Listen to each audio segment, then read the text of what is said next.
farm, family, community. This is Midwest Farm Weekly. Good morning, I'm Elaine Wells, and thank you for spending part of your weekend with us here at Midwest Farm Weekly. In your news headlines today, from new homes to new businesses, even local golf courses, there is a sod farm growing Kentucky bluegrass to create lush green landscaping. I had the chance to take a tour and see the process of growing and harvesting it.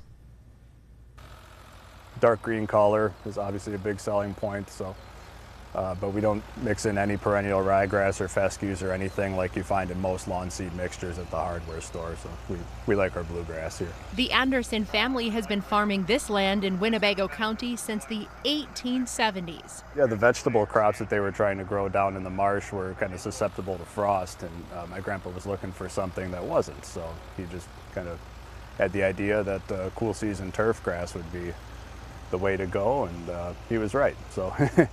Now they're growing and maintaining 185 acres of sod. When you finish mowing a field that's ready to be harvested, and you can just kind of turn around and, you know, there's something kind of cathartic to me about a really well-mowed field with straight lines and, you know, hopefully no imperfections anywhere. This is not a quick crop.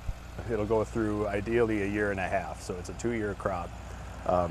It'll go through a good growing fall, and then an entire winter, and then a whole growing season, and it'll go through a couple of treatments for weeds and preventative measures for insects, and several fertilizations, and then a whole nother winter, and then by the following spring it should be ready to go. So the sod we're harvesting now was planted in fall of 22.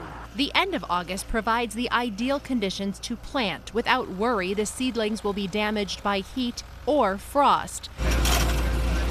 When it comes time to harvest, temperature is also critical. Harvesting sod in the morning is the best time to do it because the temperatures are still cool, and sod is extremely perishable once it's harvested.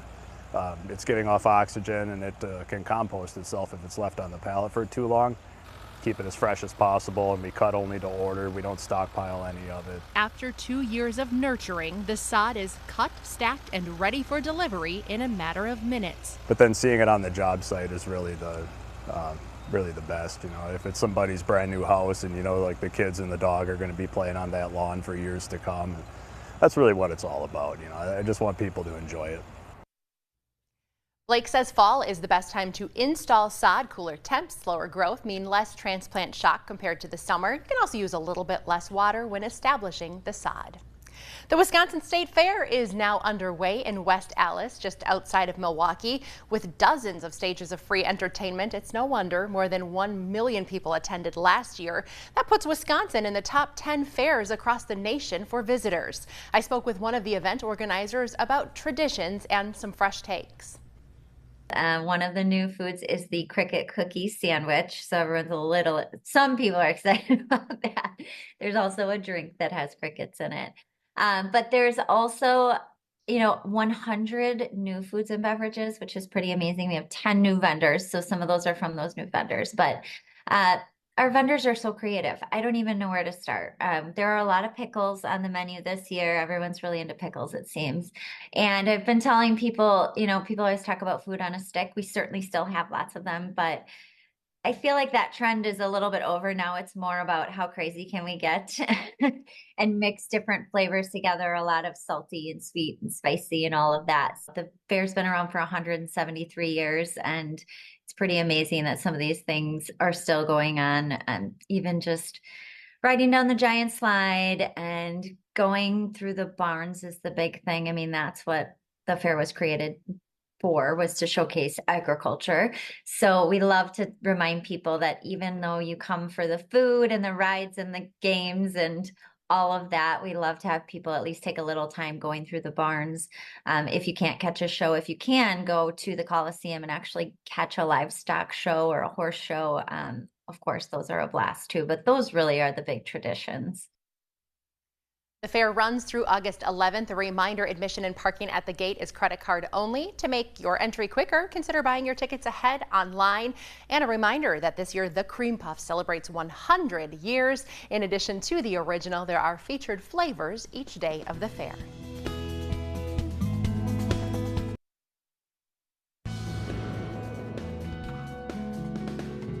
Well, Jeremy Hansen here from Fox Valley Technical College for Life on the Farm. And I'm in Kewaunee County today talking with Travis Engels. Travis, thank you so much for your time today. Thank you.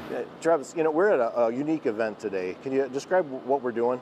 Yep. So we are at the Depth of Bedrock verification meeting that we are working with a couple local groups to bring the standard to light with all of the organizers and people that are going to be working with the standard throughout the county, throughout the state, within the Solarian bedrock zone. Who was some of the audience here today? So we have local agronomists, we have agronomists from all over the state. We have DADCAP representatives, NRCS representatives, county officials, county staff that will be doing some of the verification throughout the counties in the Solarian regions, and then also some farms. Right. And Travis, you are actually a county employee. Well, what do you do for Kewaunee County? Yep. So I am the person out in the field, checking fields for depth of bedrock, checking fields to make sure they're in compliance with NR 151, nutrient management standards, and then doing some of the hands-on verification processes. Right. And Travis, you mentioned some sponsors. Correct. Yep. So we have Peninsula Pride Dairy. They are local to Kewaunee County and Door County. We also have our nutrient management farmer education grant money, DADCAP, NRCS, USGS, and NRCS. So Travis, then the big question I have is why do we need to measure the depth to bedrock? The new regulation for NR 151 requires farms to verify depth of bedrock in areas of shallow Solarian dolomite, so that's 0 to 20 feet, and then make sure that the current maps are true to field. Sometimes there's different variabilities throughout the field that may cause the current maps to be inaccurate, and this will help fine-tune those areas to make sure that the no spread zones are truly being not spread on, and then the areas that are within the 2 feet to 20 feet are meeting the requirements respectively with the depth of bedrock. Right, and that's pretty much up to the farmers to verify if they're going to spread manure, correct? So it will be up to the farm and their agronomist where they're going to put the manure to verify. They have to follow the maps regardless, which is within their nutrient management plan. If there's a question, then that would be up to the farm and their agronomist working with the county and with the state officials as well. Right. So what are some of the tools that you use to verify the depth of bedrock? Yep, so the most easy method that we use, most standard method, is a probe. It's a 48-inch hand probe, T-handle probe. You pound that into the ground until you hit refusal or depth of bedrock. There's some different interpretations that people will need to get trained on to be able to use that, but then there's also a hand auger, a mechanical auger, so hooked up to a tractor or a skid steer, a high hoe, a bucket to scoop it out. And then there's some non-intrusive methods that use different electromagnetivity and conductivity methods as well. So Travis, at the end of today and the outcomes from this event, how are you going to use the information that is discussed here? Yep, so everything that gets discussed today is fine-tuning the requirements that are needed to meet the depth of bedrock standard. So it'll be a partnership between the counties, the agronomists, the farms, and then state officials to take all that information, make sure that it's accurate, and submit it to make sure that it's kept on record, so that way we can either update the maps or fine-tune them sometime in the future, but also update the nutrient management plans for the farms to make sure that they're in compliance with the standard. Travis, this is a great event, and I'm so happy I got to talk with you today. So thank you so much for your time. Yep, thank you as well. So for Life on the Farm, I'm Jeremy Hansen. Dairy, you could say, is the champion of the grocery store with a 3-year growth rate of more than 15%. But to continue connecting with consumers, the industry has to continue to be innovative. We welcome Corey Geiger, the lead economist for dairy with CoBank's Knowledge Exchange Division. Good morning, Corey. Good morning, Elaine. Fascinating to know that dairy outpaced liquor. liquor, and I'm talking beer, wine, and all the spirits combined, yes. Wow. Well, let's start with the overall findings of this. Most consumers, you say, have dairy in their shopping cart. Yeah, most of them do, and 9 out of 10 plan to continue to buy dairy, and some of them even more dairy. And to be clear, these numbers are not just driven by inflation? No, they're not. This is based on, volume, really, too, buying more product. And a lot of it's because of the nutrition in dairy, of course. When it comes to snacking, your findings show that cheese is really a top target for consumers. The pandemic gave this a little bit of a push, and it's just taken off, not only in the United States, but around the world. There's been over 1,100 new branded different snacking cheeses. Wow. And snacking, some of it's flavors, some of it's the packaging. Because when you make a snack, you'll add in, cranberries or pistachios or some other nutrition to give it a balance. But it's a lot of grab and go in today's fast-paced society. Speaks to the way consumers want their food, for sure. You also say that private labels are outpacing brands. Well, I think everybody that's watching knows the story on inflation, and it's wreaked havoc on people's pocketbooks.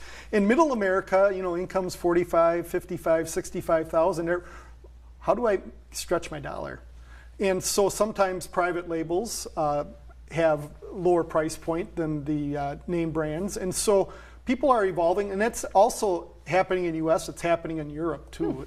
Quite a bit of market analysis to indicate that. You say that the lactose-free space is also a booming product category. It is. And we have more and more Americans that have some form of lactose intolerance. And it's a lot of it's based on ethnicity, but you can pull out the lactose and still have a great dairy product, and then you do the filtering and you can add protein back, and you can there's some milk beverage options now that you can grab a carton off the shelf and have half your protein needs in one jug or plastic bottle. Is that a response from the industry to consumers that are looking for something different? Is that being innovative to meet their needs? It's innovative, and it goes beyond beverage milk. I mean, we're doing it in yogurt, we're doing it in sour cream, and these are it's all natural. You're running filters and an enzyme to break down lactose, so it keeps dairy's real short, clean label intact too. When I looked at your report, I saw that butter having a moment. We're excited about that, but also yogurt has really moved beyond the breakfast table. It has, and kind of a little bit of the grab and go thing here too. You can put dry yogurt, you can put it in bars and other food packages, and that's really helped it grow too. When we look at the overall sales of fluid milk, has that continued the decline, and have these products stepped up to replace that? Yeah, fluid milk is still on about a 2% slide per year, although the last couple months it's been up. But we'll see if that trend holds. But people are eating their dairy today, and it's more than made up for the slide in fluid milk. Dairy consumption is at the highest level since the 1960s, and so. Corey, anything else you want to highlight from your report before we send people to your website to read it in its entirety? Dairy has a very bright future, and the proteins in dairy, the whey proteins, are the most complete known to humanity. They're great at building muscle mass, and as our population ages, that's going to be something that people look at more and more. Well, this mom, for one, appreciates the convenience of all of those snack products. We appreciate you being here. We're going to link people up to that full report on our website. Head to wearegreenbay.com and click on Midwest Farm Weekly.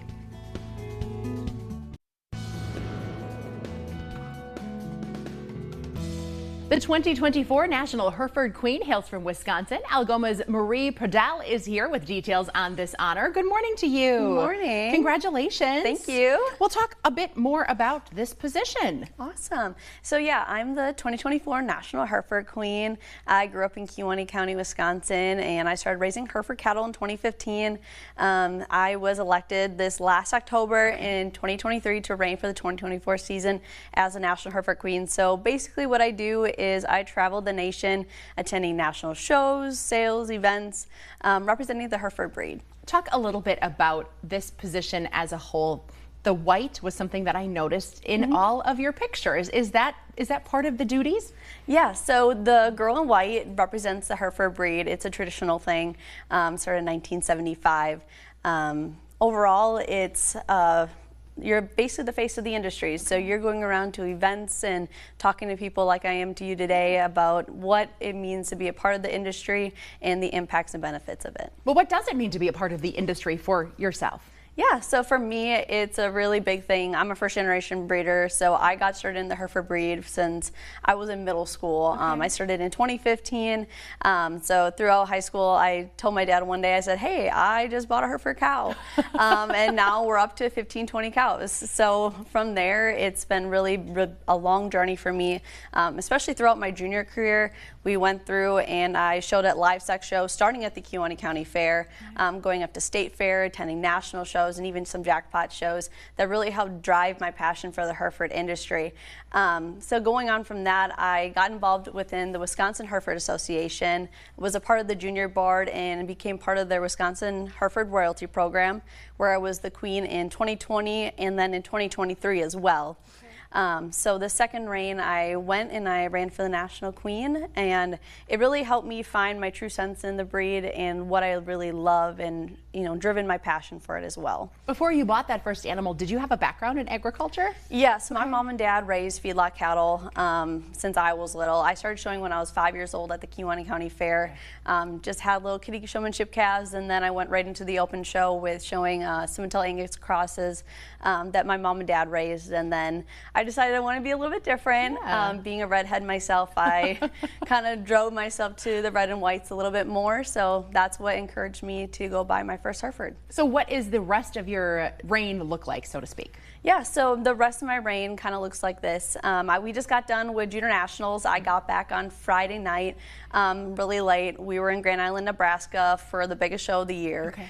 So then coming up, we have Keystone in Pennsylvania. So that's one of the national shows on the eastern west coast. And then we also have Kansas City for the American Royal back in Kansas City, Missouri, to reign out my year. So then after you hang up the white and the sash, so to speak, what comes next for you? For me, I am looking to finish college this fall. I technically graduated this last spring from the University of Wisconsin River Falls with a double major in agricultural business and animal science, but just looking to take a few extra classes this fall so then I can advance my career position in the ag industry. I'm looking to grow the Hereford back home, so I'm hoping to get to about 100 and 150 head in the future. So just increasing my involvement in the Hereford breed in agriculture and promoting the benefits of it is a really big thing for me. If we're looking to learn more, whether it's about your position or the industry as a whole, where do you suggest we find that? Yeah, so you guys can follow us along on Facebook. If you're looking for junior programs, you can follow the National Junior Hereford Association Facebook page, and same thing with the American Hereford Association. If you're looking for a little bit more information, you can go to the American Hereford Association's website. It has all the junior programs, conferences, and things that we can attend. And we actually have the World Hereford Conference coming to Kansas City, Missouri in 2025. So definitely check that out. Well, congratulations on this position and representing Wisconsin on a national stage. We appreciate you joining us. Thank you so much.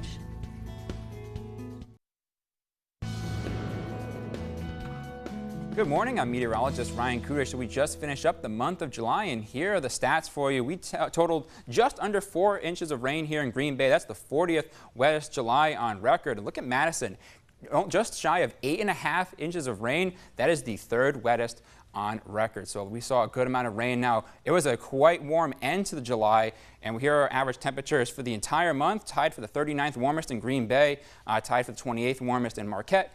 Looks like Pierre, you were a little bit cooler, tied for the 56th warmest on record. So the reason why we ended very, very warm to end off July was because our jet stream was really far north into Canada that brought in that tropical-like atmosphere across much of the United States. But as we start heading into the early part of August, we're going to see this jet stream start to shift down and start to bring in that cooler Canadian air as early as Monday, and that will continue on through much of our next work week. You can see that on the temperatures. Here's Sunday afternoon's highs, staying in the lower 80s here for the western Great Lakes and continuing to the plains as well. You can see the 90s and even some possible triple digits starting to shift more to our south, and that really continues on Monday as well. You can see 75 here in Green Bay, even the possibility of some 60s returning to the area. But look at this, 100 in Wichita. All that heat and humidity is starting to flush way to our south. Here is Tuesday, 70s across the board, 80s still in 90s, starting to shift further south. So that's reflected in our latest update from the Climate Prediction Center, their 8 to 14 day outlook, bringing in cooler than average temperatures during this time frame. Switching over to precipitation, there will be some spotty or isolated rain chances throughout the week. Here Sunday, we could see some rain here in the western Great Lakes. That is possible on Monday as well. Looks like Tuesday's dry for at least here in the western Great Lakes. Looks like a weak disturbance out here could bring some rain out to the Dakotas. But then as we head towards the back half of the week, looks like we could see some drier weather. Now, there's not going to be a lot of rainfall. Looks like about quarter of a half an inch is a good estimate of rain over the next 10 days, as hinted by the GFS model. So it looks like we'll be trending at least above average in terms of precipitation way to our west. But here in the Green Bay, looks like we will see some above or right at average precipitation rather. So I guess that's some solid good news, I would say. The exhibitors at the Winnebago County Fair are very grateful for a little bit of coolness this weekend for those animals. Thanks, Ryan, and thank you for spending part of your weekend with us.